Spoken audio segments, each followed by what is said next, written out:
Very good, dito ka. Alam ko, magaling ka sa English eh. Po. Yes, sir. Ayan. Sinong nakakaalam kung ano ang definition ng verbs? Oh, sige. Raise your hand. Yes. Tax. Verbs is in action word. Very good, Tax. Pwede maaari ka nang umupo. Thank you, ma'am. Salamat po. Welcome. So, pag sinabi nating verbs, ito ay mga action words. Pag sinabi natin action words, ano kaya ang mga halimbawa nito? Any hand? Anyone who can answer my question? Yes. Chano? Like dance, ma'am. Dance? Yes. Very good. Another example? Kalbo. Kalbo? No. Kalbo is not an action word. Mali pa. Kalbo is a noun. Nouns, yes. Anyone? Yes? Bird. Nakita ko rin yung picture mo. Yung una, ang ganda-ganda mo dun, ma'am. Kaya nga po, edited lang po yun. Ay, hindi. Ikaw yun maganda eh. Diba? Naayusan po kasi kami nung Inayusan ka nun. O, kaya ngayon, siyempre, hindi ka nakakapag-ayos kaya ganyan. Pero pag sinuklayan na yan, aayusin na, babalik na yung ganda. Tapos makakain ka ng tamang oras. Makatulog ng maayos. Kumusta naman tulog mo kagabi? Kagabi, ayos naman po, diretsyo. Diretso naman. Oh, Buti naman, tinanggal na ni nanay yung kadena mo. tinanggal na po nila. Nawala siguro sila sa Naawa na si nanay. Okay, basta promise mo para hindi ka nila itali. Huwag ka nang gagala sa...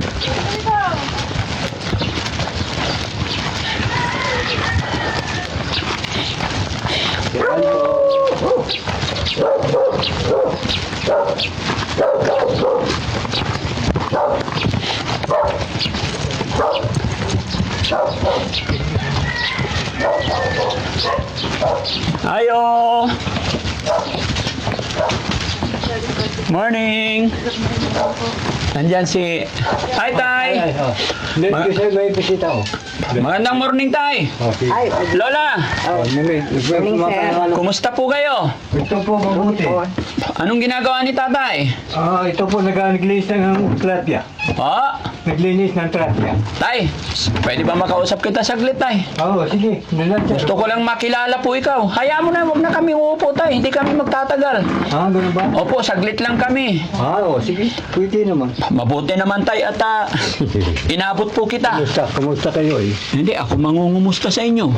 Bakit lahat? Dahil dapat lahat. Dapat lahat. Oo. Anong nangyari sa mata mo, Tay? Ito inborn. Ay, inborn. Kapatid. Bakit may bukol yung paa mo? Hindi, napinano ko sa sa motor ko. Ha? Single. Nandun ko sa motor ko. Single. Disgrasya. Noong araw. Ganun. Tay, kaya kami bumalik. Papasyalan namin si ma'am, si teacher. Oo, si madam. Ano nangyari kay madam? Kumusta po siya? Ito naman po sa alam. Labas ka nga anak dito.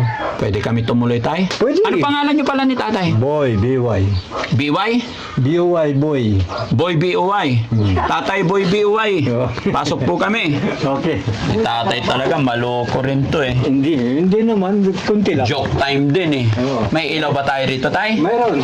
Pwede ba i-sense natin? Ito po lang. Hi ma'am, good morning. Pwede natin. Ayan, kumusta na si ma'am? ayos lang po. Very good. Pero mo na ma'am. Kilala mo na ako. Daddy Frankie. Ayan si Daddy Frankie. Hello po. Nay! Yuruan pa? Yuruan. Upuan. Hello po. Pwedeng... Yan, hiram ng upuan. Ito. Okay lang dito, guys. Okay lang. Upo ka, ma'am. Kunwari, ma'am, mga estudyante mo kami. Opo. Oo. Good morning, class! Good morning, teacher. Sinong absent ngayong araw? Si Bandam po ang absent, ma'am. Ay, wala si Banda. Yes po. Ay, any news kung kamusta si Bandam? Sorry?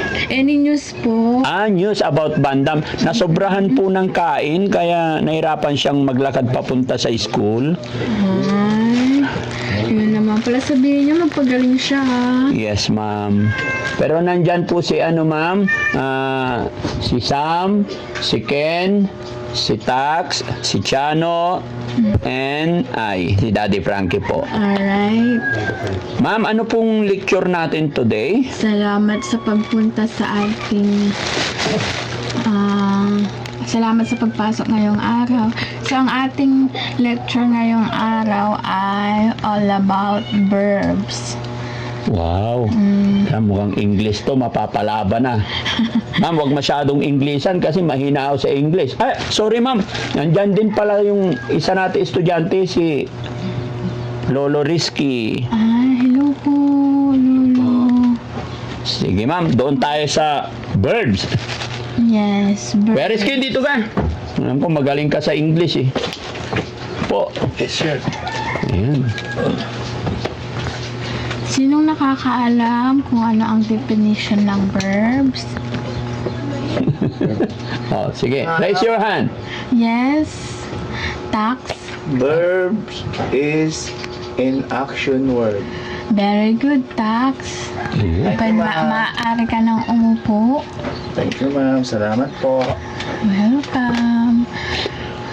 So, pag sinabi nating verbs, ito ay mga action words. Pag sinabi natin action words, ano kaya ang mga halimbawa nito? Any hand? Anyone who can answer my question? Yes. Chano. Like dance, ma'am. Dance? Yes. Very Tama, good. eh. Another example? Kalbo. Kalbo? No. Kalbo is not an action word. Mali pa. Kalbo is a noun. Nouns, yes. Anyone? Bird. Yes? Anong bird? Flying. Bird is a noun. Action. A noun. Oo. Bird is a noun. Anyone Kuya Ken? who would know the answer? Yes? Running. Running. Very good. Very good talaga si Kuya Ken. Kuya Ken. Then Kuya Nakuha niya. Tax. Kuya Tax, yes. Where is Ken? Dito ka. Alam ko, magaling ka sa English eh. Po. Yes, sir. Ayan. Sinong nakakaalam kung ano ang definition ng verbs? Sige. Raise your hand. Yes. Tax. Verbs is in action word. Very good, Tax. Maaari ka nang umupo. Thank you, ma'am. Salamat po. Welcome. So, pag sinabi nating verbs, ito ay mga action words. Pag sinabi natin action words, ano kaya ang mga halimbawa nito? Any hand? Anyone who can answer my question? Yes. Chano? Like dance, ma'am. Dance? Yes. Very Tama, good. eh. Another example? Kalbo. Kalbo? No. Kalbo is not an action word. Mali pa. Kalbo is a noun. Nouns, yes. Anyone? Bird. Yes? Anong bird? Flying. Bird is a Action. noun. A noun. Oo. Bird is a noun. Anyone Kuya Ken? who would know the answer? Yes? Running. Running. Very good. Very good talaga si Kuya Ken? Kuya Ken. Then Nakuha Kuya niya. Tax.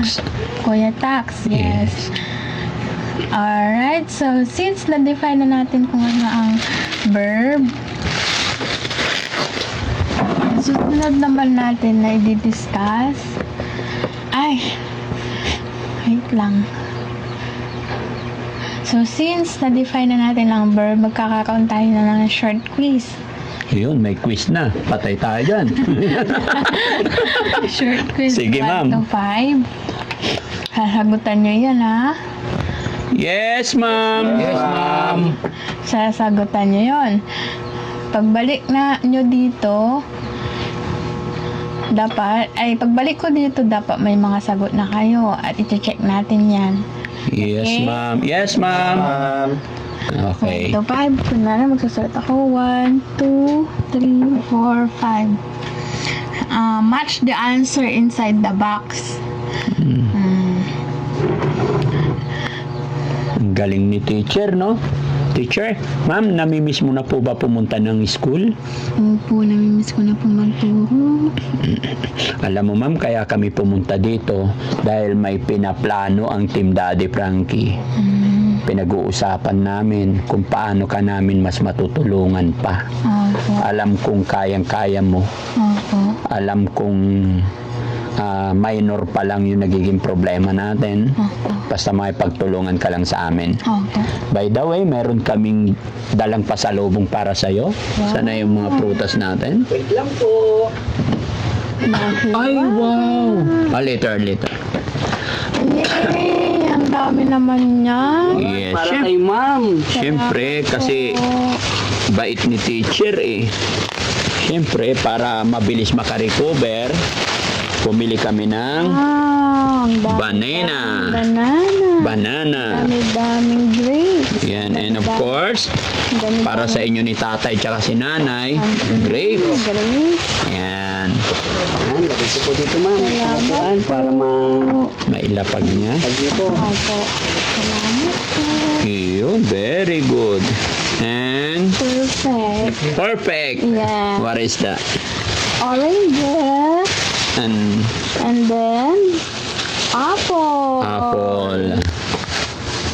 Okay. Napaka-importante kasi ma'am na makakain tayo everyday ng mga prutas. Opo, kasi masustansya po yan. Love and bountiful fruits, kagaya sabi sa Bible. Galing, no? Yes po. So, ma'am, pagka always tayong kakain ng fruits, mga prutas, ano yung benefits pupunta sa katawan natin? Nutrients daw po, vitamin C po sa tawag dito, orange, makukuha natin. And then, na-forgot ko na po yung iba. Sa banana. Banana, meron din po sa apple, meron din po sa orange. Fiber. Yes, iba-iba po ang nutrients na dala ng bawat prutas. Iyon, ang galing. At syempre, ma'am, hindi lang po yan. Kasi nung unang punta namin, nabanggit mo sa amin yung paborito mong ulam. Although, hindi naman totally advisable to, pero once lang naman, no? Dahil request ni ma'am. Yung tocino. You love it? Yes, Wow. I love it. And longganisa. Hello! Nagabala pa kayo. Ang No. dami na. It's okay. Alam mo kasi ma'am, nung nagpunta kami dito, nalaman namin yung kwento ng buhay mo yung nangyari sa'yo. Salamat po Yeah. sa... So, maraming na-touch ng mga kababayan natin. Alam mo naman, ma'am, na... Nag-viral po ako. Ay, napanood mo. Napanood po namin ng pamangkin. Ano yung feeling mo, ma'am, nung napanood mo na nag-viral ka? Masaya naman po kasi maraming nakapanood ng story ko. Yes, maraming nagmamahal sa'yo. Gaya ng sinabi ko, syempre, napaka-importante rin sa aming mga magulang yung teacher. Opo. Kaya bumalik kami rito para ibigay itong mga request mo. Salamat po. Dami-dami po. Maraming salamat po, kamo. So, ibigay muna natin kay tatay ito, tsaka kay nanay. Nalagay po nila sa freezer. Opo. So, siguro, ma'am, no? Mag-iisip tayo kung ano. Pero nakikita ko naman na kasi gusto kong makita mamaya kay nanay kung okay lang yung mga gamot, kung ano yung gamot na tinitake mo. Ay, opo. Mamaya na lang, okay lang. Naiinom mo naman. Very good. Opo. Consistent po yun. Consistent. Very good. Wala dapat laktaw para tuloy-tuloy. Opo. Para tuluyan ka ng Magaling. gumaling. So, dapat lagi ka Can I touch your hair? Yun. Diba? Nakita ko rin yung picture mo. Nung una, ang ganda-ganda mo dun, ma'am. Kaya nga po, edited lang po yun. Ay, hindi. Ikaw yun, maganda eh. Diba? Naayusan po kasi kami ng Inayusan ka nun. Kaya ngayon, syempre, hindi ka nakakapag-ayos kaya ganyan. Pero pag sinuklayan na yan, aayusin na. Babalik na yung ganda. Tapos makakain ka ng tamang oras. Makatulog ng maayos. Kumusta naman tulog mo kagabi? Kagabi, ayos naman po diretsyo. Diretso naman. Buti naman, tinanggal na ni nanay yung kadena mo. Tinanggal na po nila. Naawa na siguro sila sa akin. Naawa na si nanay. Okay, basta promise mo para hindi ka nila itali. Huwag ka nang gagala sa gabi. Hindi na po. Matulog ka maaga. Opo. Ay, nakalimutan natin, dapat milk. Umiinom ka ba ng milk? Opo. Para masarap ang tulog mo. Opo. Pagkatapos mag-dinner, after 30 minutes, inom ka ng milk, inom ka ng vitamins, para masarap ang tulog. Mapaglalabanan mo yan. Opo. Huwag kang mag-alala, ma'am. Kasi gaya ng sinabi ko, sa aming mga magulang, kumbaga, napaka-importante ang papel ng mga teacher, Opo. which is isa ka sa mga hinahangaan namin lahat, di ba? Dahil isa rin sa kumbaga starting ng mga bata. Kumbaga mga teacher kasi malaki ang naiambag din sa ating mamamayang Pilipino. Hindi biro-biro po yung magturo sa mga bata, sa mga estudyante, sa mga high school, lahat. Opo. Lahat ng teacher. Kaya nandito kami para tulungan ka. Salamat po sa initiative nyo. Natulungan ako. Anong naramdaman mo, ma'am? Sabi mo, nakita mo na nag-viral ka. Naawa sila kay Teacher Mary Jane. Daming umiyak nung nagkwento ka. Opo. Ako man din sa sarili ko, naiyak ako na hindi ko akalain na darating ako sa gantong punto. Na isang araw darating ako sa gantong punto ng buhay ko. Yun po. Kaya medyo naninibago din po ako. Pero kakayanin ko po ito sa tulong ng Diyos po sa akin at ng lahat ng mga taong ginagawang instrumento ng Diyos para tulungan po ako. Okay. Yun po. Basta laban lang tayo, ma'am, ha? Opo. Gaya ng aking sinabi, nandito kami, babalik-balikan ka namin. At i-check ni Daddy Frankie yung gamot na tinitake mo, kung ano ang pwede pa naming maitulong. Although nagpapa-check up ka naman na monthly, kumbaga susupport kami. No? Pero kung kinakailangan natin na dalhin ka namin sa mas mataas or mas maganda para mapabilis, hindi ko naman sinasabing sorry mga kababayan, hindi ko sinasabing mahina or what, pero syempre, di ba, may mga gagawin pa tayo, aaralin natin maigi para mas mapanatag, mas mapabilis yung paggaling ni teacher.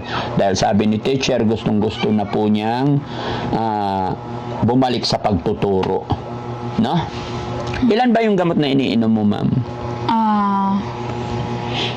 3 po. 3 everyday. Opo, everyday. Ang galing. Okay. Kunin ko lang po yung gamot. Sige, ma'am. Okay lang ba? Hawakan mo, i-move na. Sige, ma'am. Kasya ka na po. Opo. Igilid ko. Ayan mga kababayan, salamat sa Panginoon kasi okay na si ma'am.